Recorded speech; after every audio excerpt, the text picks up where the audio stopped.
I was drenched, exhausted, and late on my last delivery when I saw him. A man in a $1,000 suit collapsed beside his broken down car. I almost kept driving. Almost. But something made me stop. That choice, it changed everything. This is how a rainy Tuesday rewrote my entire life. Before we dive in, if you believe in real love stories that don't just happen in movies, hit that subscribe button. And if you've ever made a choice that changed everything, drop a comment below. Now, let me take you back to that night. My name is Brianna, and that Tuesday started like every other day in my life: chaotic, exhausting, and broke. I was 26 years old, working 3 jobs just to keep my head above water. Mornings at the coffee shop, afternoons doing data entry from home, and nights running deliveries until my car practically begged for mercy. I wasn't living, I was surviving, and barely. 2 years earlier, I dropped out of nursing school. Not because I wanted to, but because life had other plans. My grandmother, the woman who raised me after my parents died, got sick. Really sick. The medical bills started piling up faster than I could count them, and someone had to take care of her. That someone was me. So I put my dreams in a box, shoved them under my bed, and did what needed to be done. That particular Tuesday, the weather forecast had been screaming about storms all day. By 8 p.m., they weren't lying. The rain came down like the sky was trying to wash the whole city away. I had one delivery left, just one, and then I could go home, peel off my wet uniform, and collapse into bed. The bonus pay for completing all my routes was the only thing keeping me going. My GPS took me into a neighborhood I'd never seen before, the kind where the houses hide behind gates and the streetlights actually work. I remember thinking how strange it felt, driving through all that wealth while my check engine light blinked at me like a warning I couldn't afford to fix. The rain got heavier. My windshield wipers were fighting a losing battle, and I could barely see 3 feet ahead. That's when I saw the car. A sleek black sedan, hazard lights blinking weakly through the downpour, pulled off to the side of the road. And beside it, a man in what was clearly an expensive suit, soaked to the bone, holding a dead phone in his hand. He looked completely lost, helpless even. I should have kept driving. I was late. I was tired. And getting involved in other people's problems had never done me any favors. But my grandmother's voice echoed in my head, the way it always did. Baby, we help people. That's what we do, even when it's hard, especially when it's hard. So I pulled over. When I rolled down my window, he looked up with these eyes, desperate, grateful, and genuinely shocked that anyone had stopped. I'm so sorry to bother you, he said, water dripping from his hair. My car died, my phone's dead, and I've been standing here for 30 minutes. Could I possibly use your phone? I handed it to him without thinking twice. He made a quick call, then handed it back with both hands, like it was something precious. Thank you. Yeah, really? Can I offer you a ride somewhere? I asked. The words came out before I could stop them. He hesitated, then nodded. A gas station? Anywhere with a mechanic? That's how Christopher Bennett ended up in my beat up delivery car, his expensive suit leaving water stains on my passenger seat. We didn't know each other's names yet. We were just two strangers, thrown together by circumstance and bad weather. The drive started quiet, awkward. What do you say to a man who clearly belongs in a different tax bracket? But then he asked about my day, and something about the way he asked, like he actually cared about the answer, made me tell the truth. I told him about the deliveries, the coffee shop, the data entry. I didn't tell him about my grandmother or nursing school. Not yet. He listened, really listened. Not the polite nodding people do while waiting for their turn to talk. And then he started sharing too. He told me tonight was supposed to be his engagement party, that he'd called it off that morning because he couldn't marry someone he didn't love, that he'd been driving aimlessly when his car gave out, and part of him wondered if the universe was trying to tell him something.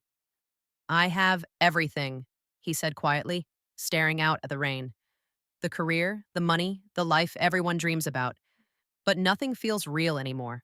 Nothing feels mine. I understood that. Maybe not the money part, but the feeling of being trapped in a life that doesn't fit. That I knew. The gas station mechanic took one look at his car and shook his head. Nothing could be done until morning. The storm was getting worse by the minute. Christopher, that's when he told me his name, insisted on buying me dinner as a thank you. There was a small diner next door, the kind with vinyl booths and fluorescent lights that flicker. I almost said no. I was in my delivery uniform, exhausted, and completely out of my element.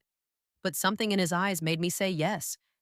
Maybe it was loneliness recognizing loneliness. Maybe it was just curiosity. We sat in that diner for 4 hours. 4 hours. We talked about everything: dreams we'd given up, families that didn't understand us, the weight of expectations we never asked for. I told him about nursing school, about my grandmother, about wanting to open a clinic in my neighborhood someday where people like us could get care without drowning in debt. He told me about growing up in boardrooms, about a father who saw him as a business asset, about losing himself somewhere between what he wanted and what was expected. "You're the first person in years who sees me," he said. "Not my name, not my money, just me." When we finally left, he walked me to my car. We stood there in the rain for a moment, neither of us wanting to say goodbye. He asked for my number. I gave it to him. And when I drove away, I couldn't stop smiling. The next morning, reality hit me like a freight train. I Googled him: Christopher Bennett, CEO of a tech company worth billions. His face was everywhere: magazine covers, news articles, Forbes lists. My stomach dropped. What had I been thinking? We were from completely different worlds. This couldn't work. This wouldn't work. I decided not to text him back. It was better this way, cleaner. But then my phone buzzed. "Last night was the most real moment I've had in years. Can I see you again?" I stared at that message for an hour. Every logical part of my brain screamed no, but my heart whispered yes. A week later, he showed up at my delivery job. Just appeared, holding 2 cups of coffee, with this nervous smile that made him look nothing like the billionaire CEO from the magazines. "One date," he said. "Give me one chance to prove this could work." "Christopher, look at us," I said, gesturing between us. "You and me? This is crazy." "Maybe," he agreed. "Or maybe crazy is exactly what we both need." I said yes, and that date, it changed everything. He didn't take me to some fancy restaurant where I'd feel out of place. He took me to a community garden where he volunteered, teaching kids from the neighborhood how to plant vegetables. I watched him get dirt under his fingernails, laugh with those kids, and just be human, be real. That's when I started falling. Not for the billionaire, for Christopher, the man who showed up, the man who listened, the man who saw me as an equal, not a charity case. The next few months were beautiful. We'd meet after my shifts, cook dinner at my tiny apartment, sit on my grandmother's porch, and talk until sunrise. He met my grandma, and she loved him instantly. "That boy looks at you like you hung the moon, baby," she told me one night, squeezing my hand. But fairy tales don't exist in the real world. And reality came crashing down hard. A paparazzi photo surfaced online. Me and Christopher laughing outside my apartment building. Within hours, my life became a circus. Tech billionaire's mystery woman. The headlines painted me as a gold digger, an opportunist, someone using him for his money. Reporters showed up at my jobs. People in my neighborhood who'd known me my whole life started treating me differently. His ex-fiance's family spread rumors.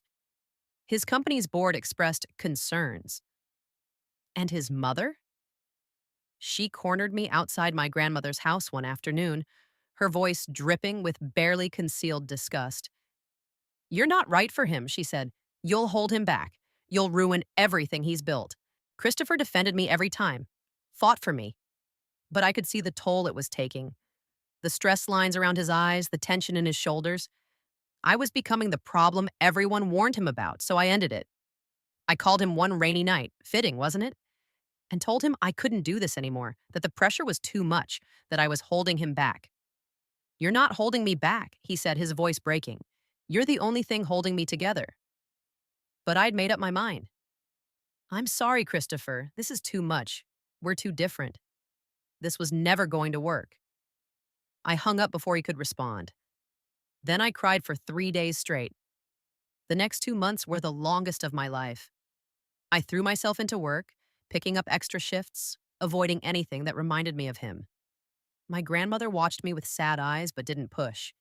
She just held me when I needed to cry and reminded me that heartbreak meant I'd actually loved. Then she got sicker, a lot sicker. The hospital bills started coming, bigger and more terrifying than before.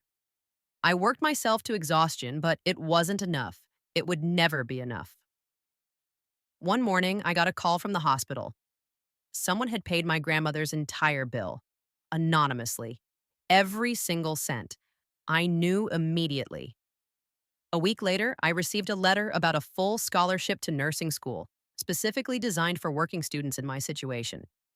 And attached was a note in handwriting I recognized. Not because you need saving, because you deserve your dreams. See, I sat on my bedroom floor and sobbed. Not sad tears this time. Something else entirely. Through friends, I started hearing things. Christopher had stood up to his family, changed his entire company's direction to focus on community development and social impact. He'd started a foundation, the Brianna Initiative, supporting exactly the kind of clinic I'd dreamed about. My friend showed me an interview where he said, "Someone once showed me what real purpose looks like. I'm just trying to live up to that example." He was becoming who he was always meant to be, and he'd done it without me. Then came another rainy night. I was driving home from class, my first week back in nursing school, when I saw a car broken down on the side of the road, hazard lights blinking through the rain. And standing beside it, soaked and smiling, was Christopher. It couldn't be coincidence, but I didn't care. I pulled over, rolled down my window. "Need a ride?" He walked over, rain dripping from his hair just like that first night, and smiled. "I've been waiting for you to save me again." "Christopher." "I know," he said, opening the passenger door. "Can we just drive? Please?" So we drove, and we talked. Really talked. I apologized for running, for being scared, for not trusting what we had. He apologized for not fighting harder, for letting his world pressure me, for not protecting what we'd built.